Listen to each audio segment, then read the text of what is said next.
Paz, irmãos. A título de introdução, nós vamos falar sobre Jacó. Jacó é uma das figuras mais emblemáticas da Bíblia.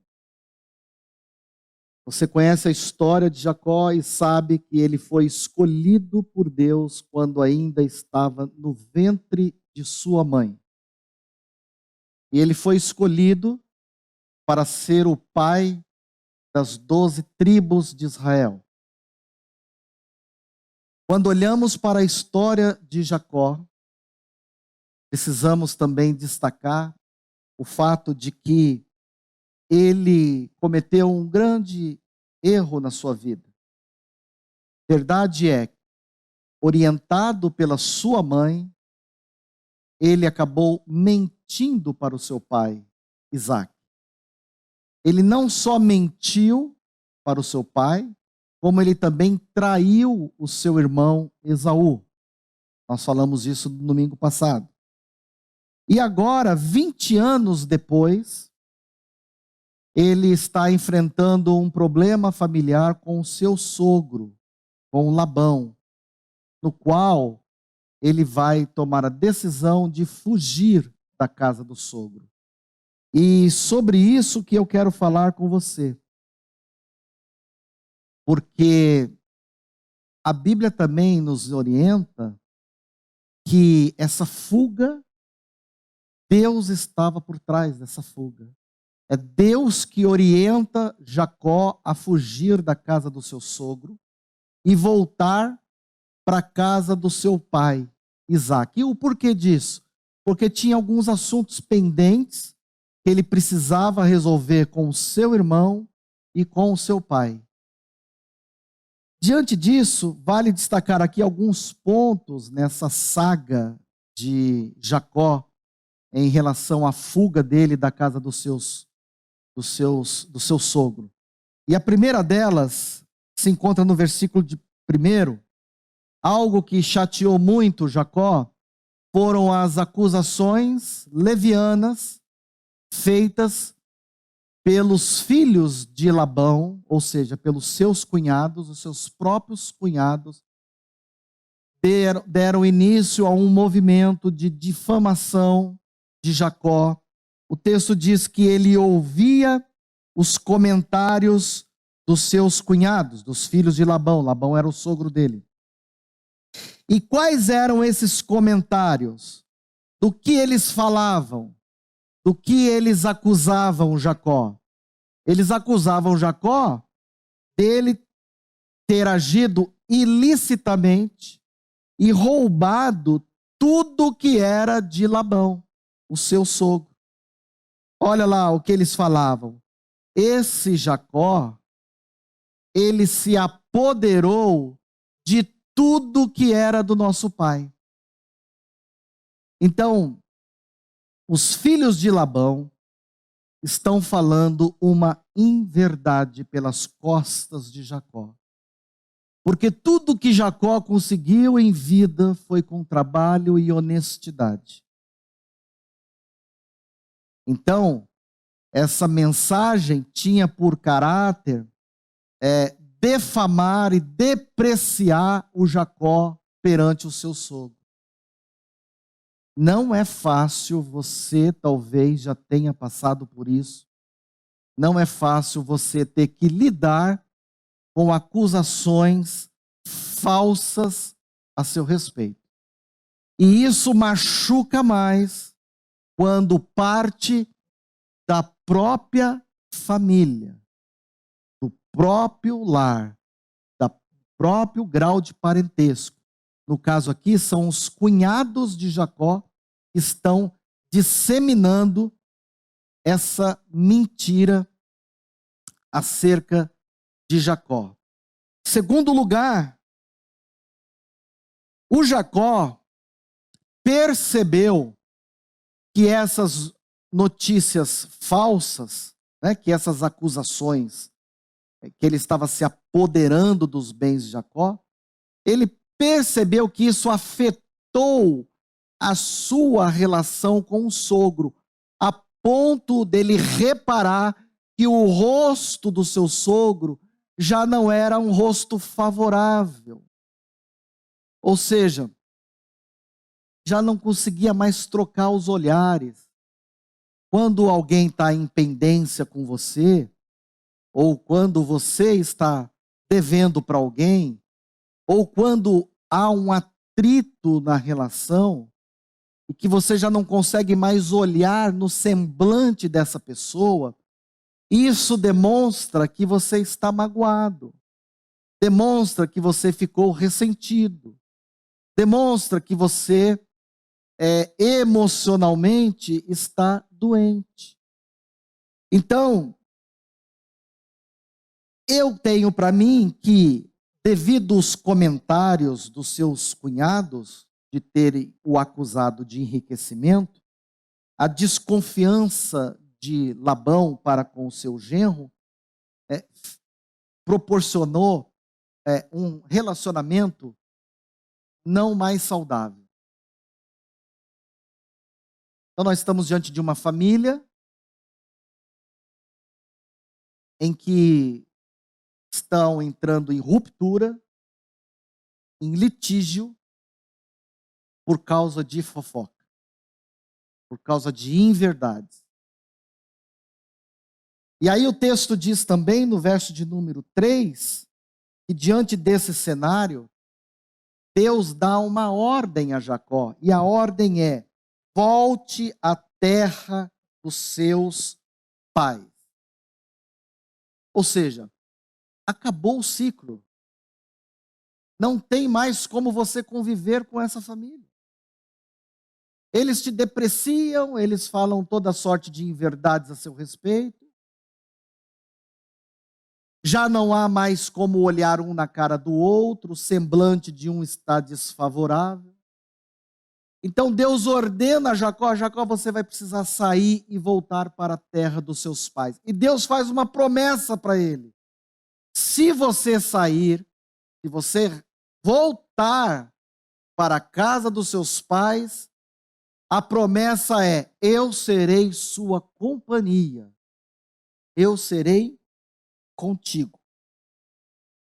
É interessante que Deus, ele falou a Jacó das crises mais importantes da sua vida. Quando ele saiu de casa, Deus falou com ele. E agora, Deus fala com ele para ele voltar para casa. O tema dessa mensagem hoje é de volta para casa. E aí nós devemos considerar alguns fatores. Primeiro fator, verso número 4. Jacó, ele volta para casa devido ao conselho de suas duas mulheres. Ele chama Raquel e Lia no campo, e então ele vai tratar desse assunto com as suas esposas. Olha, isso pressupõe que Jacó agora está no comando do seu lar. Agora, ele não é mais manipulado pelas duas esposas competitivas que haviam brigado por ele no capítulo anterior. Nós estamos diante agora de um novo Jacó. Um Jacó que tem voz ativa. Demonstra que ele assumiu a liderança do seu lar. E agora ele não quer mais errar, ele quer fazer as coisas certas. Por isso ele chama suas duas esposas para, junto com elas, traçar um plano para sair da casa do sogro. Verso de número 6. As mulheres de Jacó eram filhas de Labão, e elas sabiam muito bem que o Labão havia sido injusto com Jacó durante toda a sua vida. O texto diz que Jacó e Lia sabiam da esperteza do pai para prejudicar Jacó. E elas sabiam também que o próprio Deus havia revertido todas as tentativas de Labão de prejudicar o Jacó. Porque Labão havia mudado, o texto diz, o salário de Jacó 10 vezes. Mas durante essas 10 vezes que ele tentou prejudicar Jacó, Deus o retaliou, mudando também os seus rebanhos. Ou seja, o Jacó viveu anos de opressão na mão do sogro. O Jacó viveu anos de abuso financeiro morando na casa do seu sogro. O Jacó não teve vida fácil com esse tal de Labão. Esse Labão, ele personifica aquela pessoa avarenta, meticulosa, ardilosa. Aquela pessoa que quer levar vantagem em tudo. Por isso, no verso 17, já não resta mais alternativa a não ser a fuga. E o texto diz então que o Jacó se levantou, pegou seus filhos, suas mulheres, seus camelos, seus gados e saiu em direção a Canaã, que era a terra do seu pai Isaque. Ora, ele saiu de forma repentina, ele saiu sem avisar, talvez por medo que avisasse o sogro que iria sair com suas filhas, o sogro poderia não deixá-lo sair. E nessa fuga o texto diz que ele levou os filhos, mulheres, gados, bens, tudo que lhe pertencia. Houve apenas um erro nessa fuga. A sua esposa Raquel decidiu furtar os ídolos de Labão, os ídolos do lar. O que eram os ídolos do lar? Eram imagens de esculturas de deuses da antiguidade, porque o Labão, ele não era um devoto a Deus. O Labão, ele era um homem cheio de sincretismo religioso, ele cultuava vários deuses. Ele mantinha na sua casa um altar com vários ídolos, com várias imagens de esculturas. Então, nessa fuga, o Jacó não sabia que a sua filha Raquel, a filha de Labão, houvera furtado os ídolos do lar do pai. E aqui deu um problema sério. O texto diz: Raquel furtou os ídolos do lar a que pertencia a seu pai. Diante desse furto, o Labão decide perseguir o Jacó. O texto diz que o Labão só ficou sabendo da fuga do genro 3 dias depois. E aí ele monta uma comitiva, ele chama consigo os seus irmãos e parte para uma jornada de 7 dias numa perseguição com o propósito de trazer o seu genro de novo para casa, para manter ele sobre um trabalho forçado, debaixo de uma opressão. E aí o texto diz que ele alcança, então, o Jacó na montanha de Gileade. Contudo, o próprio Deus aparece a Labão em sonho e diz assim: olha, você se guarde, viu? Não fales a Jacó nem o bem e nem o mal. Jacó é um homem escolhido por Deus.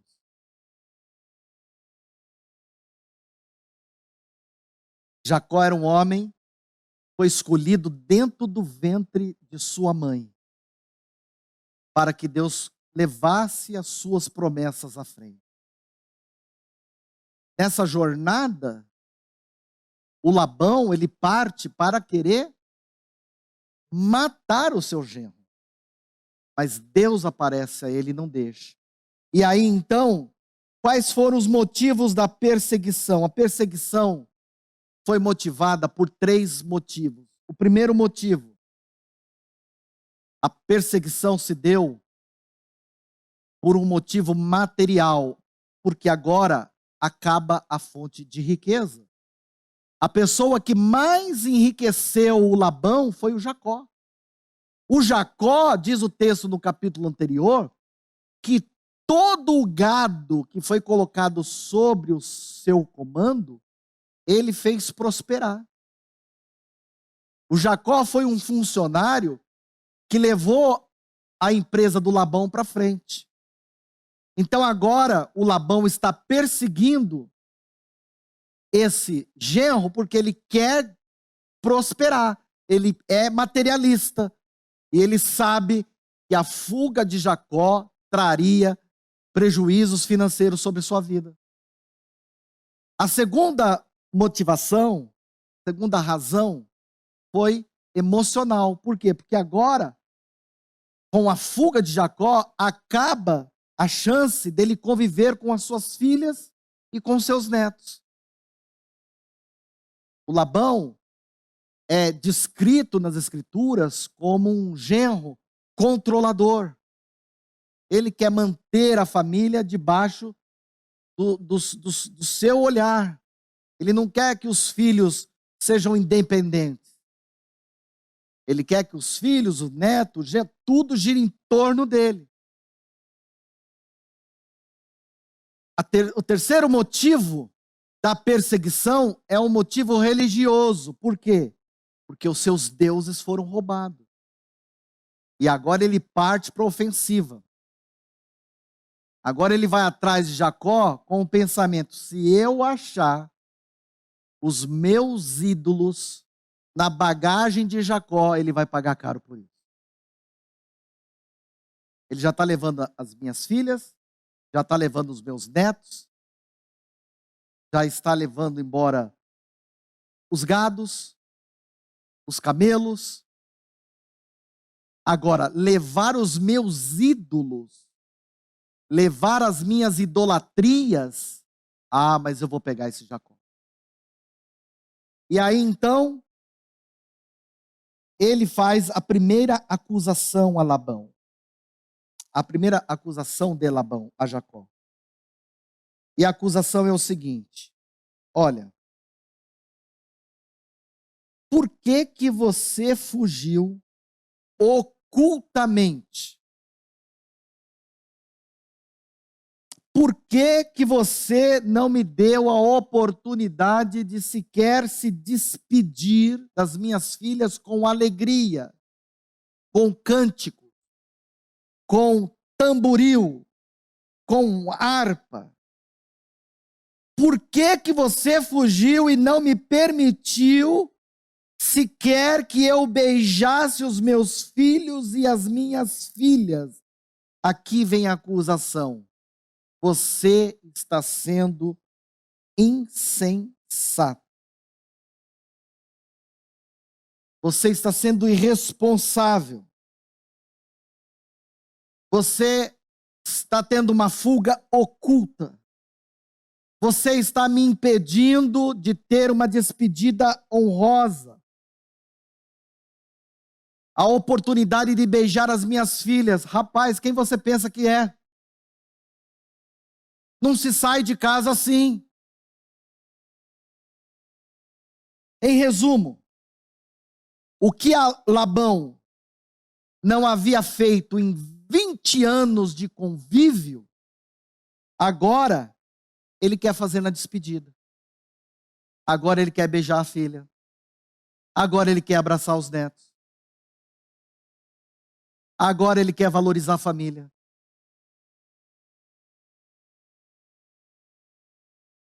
Labão explorou Jacó. E agora ele quer passar a imagem de um pai, de um sogro e de um avô amável. Por isso que ele vai atrás do genro numa caçada implacável, impiedosa. E ele só não executou o seu projeto maligno de matar o Jacó, porque Deus lhe apareceu em sonhos dizendo: não fales nada contra ele. Não toque. Não põe a mão. No verso de número 36, o Jacó ele sai da defensiva e ele vai para o ataque. O texto diz que ele fica irado com o seu sogro. Escuta aqui, meu.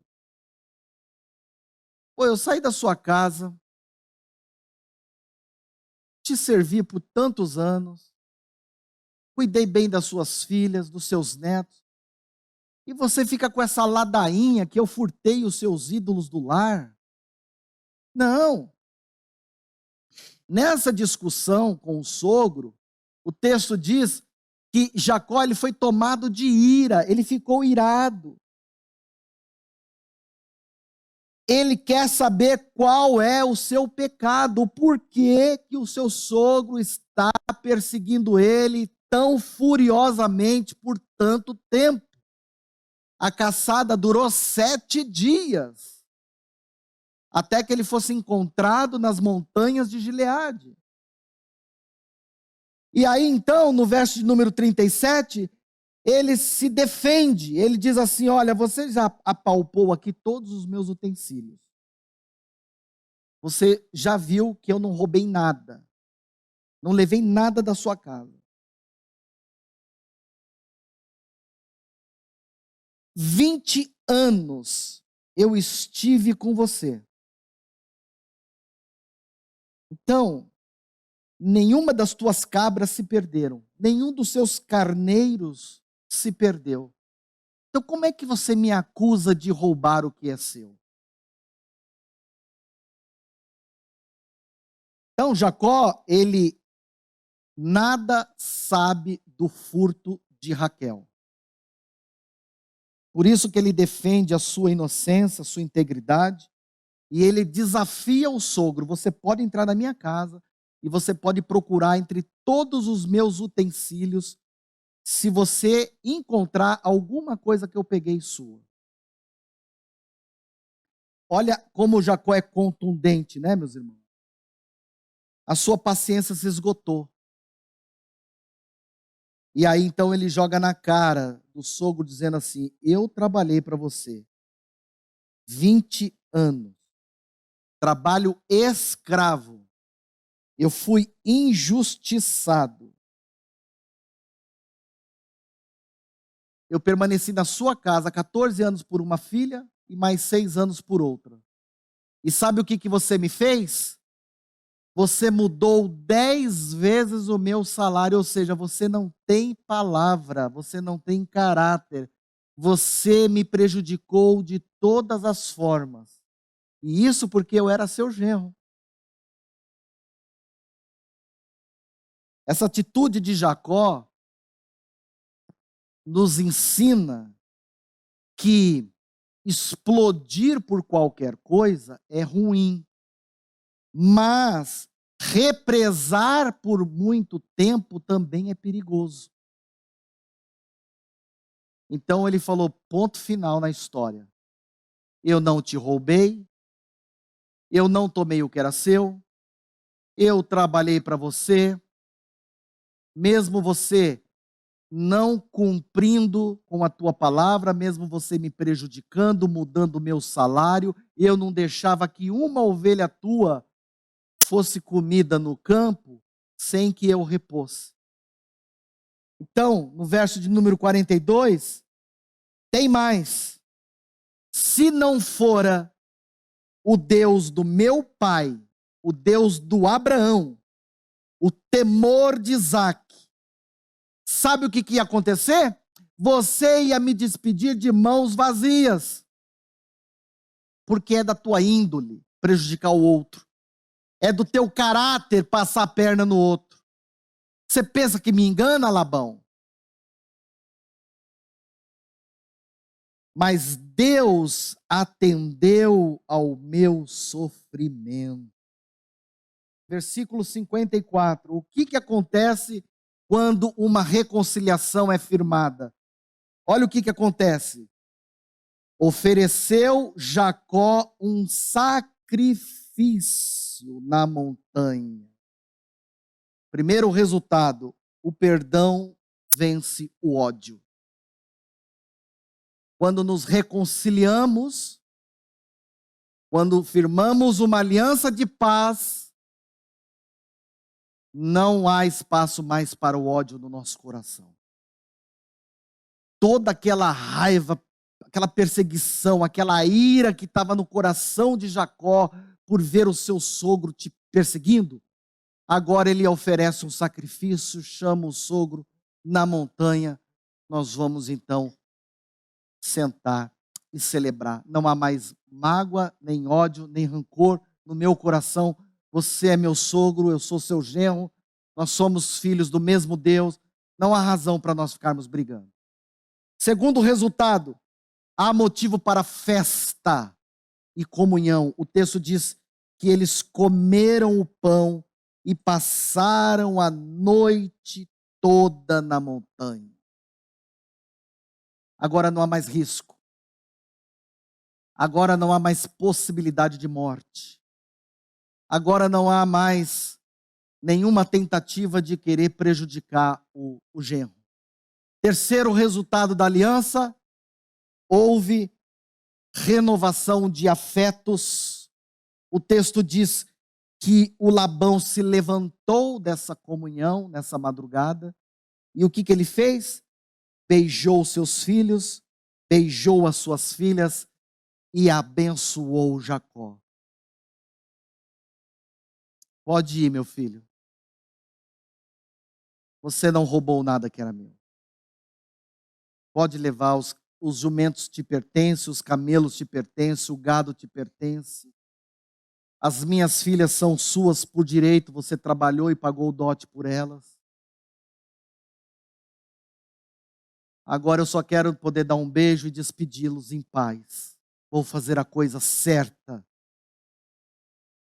Voltarei para casa, debaixo de aliança, debaixo de reconciliação. Irmãos, o que eu aprendo com essa história? Eu aprendo que eu preciso resolver as minhas pendências de família hoje.